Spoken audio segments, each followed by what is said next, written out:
Hello everyone.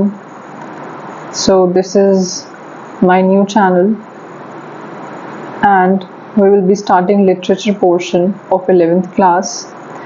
The very first chapter is The Portrait of a Lady. So basically here Khushwant Singh gives an interesting pen picture of his grandmother. You understand what is a pen picture? Pen picture होता है कि जैसे हम किसी का description देते हैं like about their looks their appearance and what they do in daily life, that is a pen picture. तो बेसिकली खुशवंत सिंह हमें बताते हैं कि ग्रैंडमदर का पेन पिक्चर कैसा होता है. ठीक है, उनकी ग्रैंडमदर के बारे में बताते हैं. सो यहाँ पर we will be studying the story of this chapter the portrait of a lady. तो उससे पहले we will do a brief introduction about Khushwant Singh. So basically Khushwant Singh was born as Khushal Singh. जब खुशवंत सिंह पैदा हुए थे तो उनका नाम खुशवंत सिंह नहीं था. उस time he was known as Khushal Singh. He was born on 2nd February 1915 and he died on 20th March 2014. He was an Indian author, lawyer, diplomat, journalist and a politician. He was awarded the Padma Bhushan in 1974. However, he returned the award in 1984 in protest against Operation Blue Star. Do you know what is the Operation Blue Star? The operation which was started by Bhindranwale, that is Operation Blue Star, in which the Indian Army raided the Amritsar in 2007. He was awarded the Padma Vibhushan, the second highest civilian award. So that's all about Khushwant Singh. So now we will start the summary of the chapter. So first of all, let me give you an overview again. It is a very emotional story by writer Khushwant Singh. Writer Khushwant Singh ने ये बहुत ही एक emotional story लिखी है. A story of attachment between a grandson and a grandmother. कि एक grandson और grandmother में कितना अटैचमेंट है. ठीक है, पहले ऑथर बताते हैं कि उनकी ग्रैंडमदर का अपीयरेंस कैसा है, फिर वो बताते हैं उनके बारे में, उनका डिस्क्रिप्शन देते हैं, उनके कैरेक्टर के बारे में बताते हैं. So that's all we will study in this. So let's start the summary now. It is a very emotional story by the writer Khushwant Singh. The writer describes his relationship with his grandmother in this story. इस story में जो writer है, जैसे कि मैंने आपको पहले बताया, इस स्टोरी में जो राइटर है वो अपनी ग्रैंडमदर के साथ अपने रिलेशन को डिस्क्राइब करता है. In the story, narrator tells us about her physical appearance. Now he will be giving the description about physical appearance. Physical appearance मतलब वो किस तरह से दिखती हैं, उनका बॉडी स्ट्रक्चर कैसा है. So he says that she was fat, short-heighted and a little stooped. वो फैट हैं, short-heighted हैं और little stooped मतलब bent हैं. जैसे नॉर्मली ओल्ड वुमेन झुकी हुई होती हैं, तो इस तरह की उसकी ग्रैंडमदर हैं. Wrinkled and she was always dressed in spotless white clothes. Wrinkled मतलब जैसे एज हो जाती है, अब ज़्यादा एज हो जाती है तो चेहरे पर फाइन लाइंस आ जाती हैं. These are known as wrinkles. So, and she was always dressed in spotless white clothes. और वो हमेशा एक साड़ी पहनी होती हैं, which was spotless मतलब बिल्कुल ही क्लीन सी वाइट सी साड़ी वो पहनी होती हैं. ठीक है, white clothes here refers to basically sari. Obviously, grandmother would be wearing sari only. So the writer tells us the story of childhood that he had spent with his grandmother.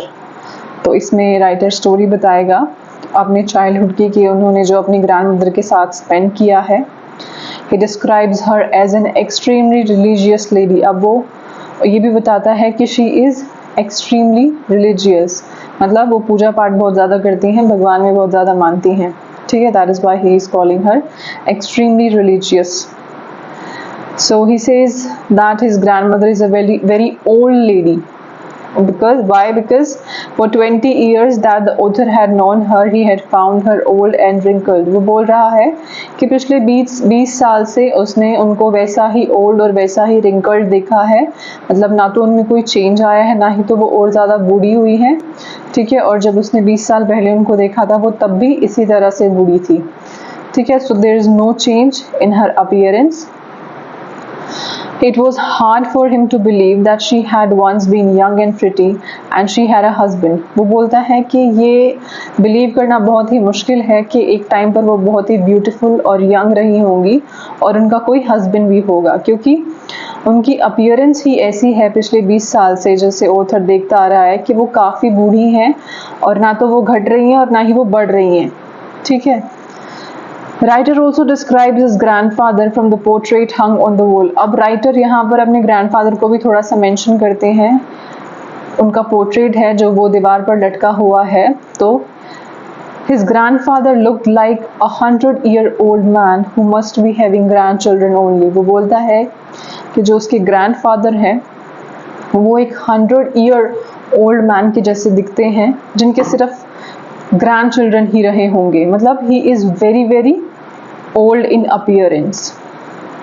फिर उसके बाद क्या है, author and his grand mother were good friends. फिर वो बताता है कि उनका रिलेशन कैसा था, कैसा बॉन्ड वो शेयर करते थे। तो वो बताता है that they were very good friends. His parents left him to stay with her when they shifted to the city. और उनके पेरेंट्स, ऑथर के पेरेंट्स, उन दोनों को, उसकी ग्रैंड मदर को और उसको छोड़कर विलेज से सिटी में चले गए थे सेटल होने के लिए। ठीक है।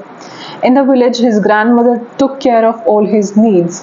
और विलेज में जो था उसकी ग्रैंड मदर ही उसकी सारी नीड्स की केयर करती थी कि उसको क्या खिलाना है, क्या पिलाना है, everything which is a requirement of a child. She use to wake him up in the morning and get him ready for school. वो उनको उठाती थी, स्कूल के लिए रेडी करती थी। And she use to sing morning prayers while bathing in hope that narrator would learn them by heart. और वो मॉर्निंग प्रेयर्स गाती थी नहाते टाइम, क्या होप करते हुए कि नरेटर जो है वो उनको बाय हार्ट लर्न कर लेगा, अच्छे से लर्न कर लेगा। ठीक है। सो वो अपने बेसिकली अपने ग्रैंडसन को भी एक रिलीजियस पर्सन बनाना चाहती थी। लेकिन जो नरेटर था वो उन पोएम्स को सुनता तो था but he never bothered about learning them by heart. वो उनको इसलिए सुनता था क्योंकि उसको उसकी ग्रैंड मदर की जो आवाज़ है वो बहुत ही सूदिंग लगती थी, बहुत ही अच्छी लगती थी, कानों को बहुत अच्छी लगती थी, इसलिए वो उनको सुनता था। Then afterward she would accompany him to school. वो उनके साथ स्कूल में उनको कंपनी देने के लिए जाती थी, स्कूल के अंदर नहीं।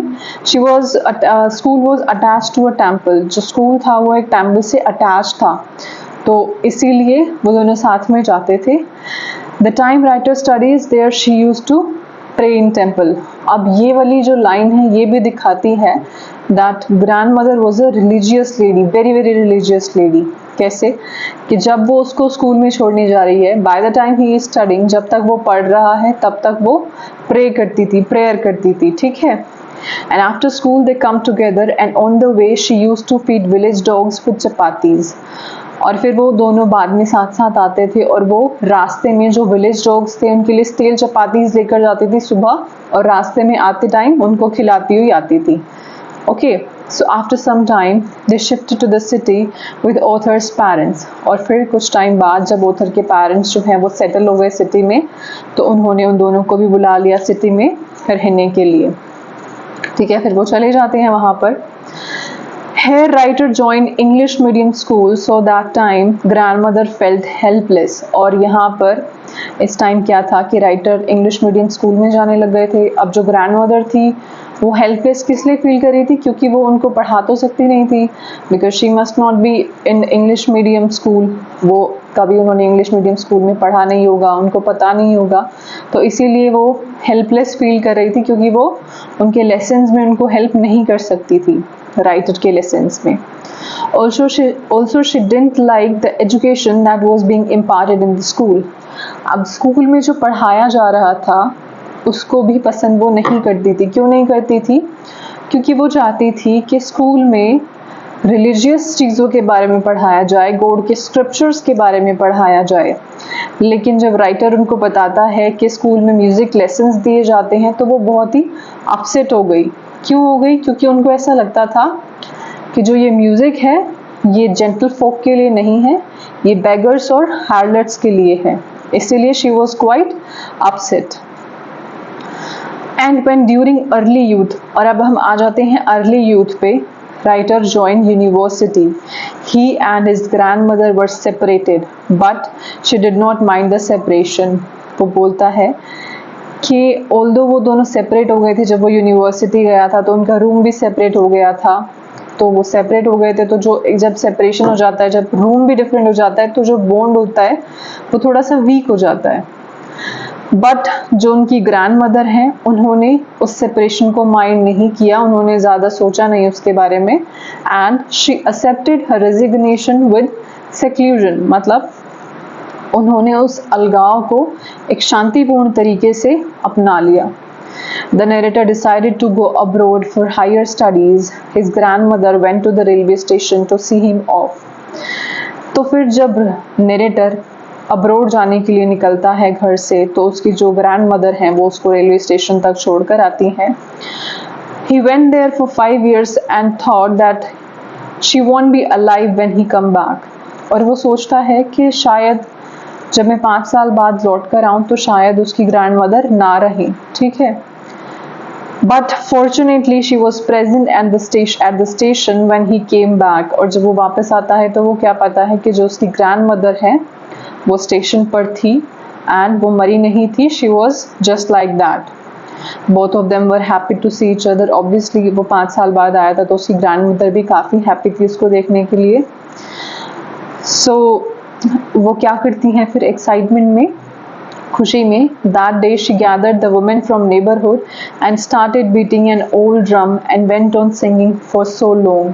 और एक ओल्ड ड्रम था उनके घर में, तो उन्होंने उसको बजाकर क्या किया, जो उनको खुशी हो रही थी उसको एक्सप्रेस किया, ठीक है, अपनी आसपास की लेडीज को गैदर करके। Next day she fell ill, it was mild fever but her end was near. और नेक्स्ट डे उनको थोड़ा सा फीवर हुआ, हालांकि माइल्ड फीवर ही था, हल्का सा ही बुखार था, but her end was near, लेकिन उनका जो एंड था वो नज़दीक था। And during this time when whole family wanted to talk to her, she decided to chant prayers on rosary and died peacefully. और इस टाइम में जब उनकी तबीयत ख़राब हो रही थी, जब सबको ये लग रहा था कि वो मर जाएंगी, तो सभी उनसे बात करना चाहते थे, थोड़ा सा टाइम उनके साथ स्पेंड करना चाहते थे, लेकिन वो क्या करना चाहती थी, वो सिर्फ प्रे करना चाहती थी। उनके पास जो एक बीड्स थी रोजरी की, उसके ऊपर मंत्रास को चैंट करना चाहती थी, सिर्फ प्रे करना चाहती थी। This also shows that she is a very religious lady, ठीक है। उनको ऐसा बोलते हैं ना कि मोह माया से कोई मतलब नहीं था, like she could talk to his grandson, अपने बेटे से भी बात कर सकती थी, वो बहू से भी बात कर सकती थी, लेकिन उन्होंने क्या प्रेफर करा, पूजा करनी प्रेफर करी, प्रे करना प्रेफर करा, और फिर वो पीसफुली मर जाती हैं। So sparrows which she used to feed, अब सिटी में वो स्पैरोज को फीड किया करती थी, और जिन स्पैरोज को वो फीड करती थी, जब वो मर गई थी तो वो भी उनके नज़दीक जाकर बैठ गए थे। तो जो राइटर हैं उनकी मदर उनको ब्रेड क्रम्स थ्रो करती हैं, लेकिन वो नहीं खाते हैं, because they were also full of सोरो, वो भी बहुत ही सैड फील कर रहे थे, ठीक है, दे वर ऑल्सो फुल ऑफ सोरोनेस, तो इसीलिए वो भी ब्रेड क्रम्स एक्सेप्ट नहीं करते हैं। और जब ग्रैंड मदर को वहाँ से ले जाया गया तो वो बर्ड्स भी उनके साथ उड़ गए, तो दिस शोज दैट उन्हें भी काफ़ी दुख हुआ। So that's all for the summary of this chapter. So we are having few word meanings which are difficult words which you could find difficult, so you can take help from here. And in the next video we will be doing question answers of this chapter, important questions which came in previous year also. All right, thanks for watching, and do share your comments if you have any problem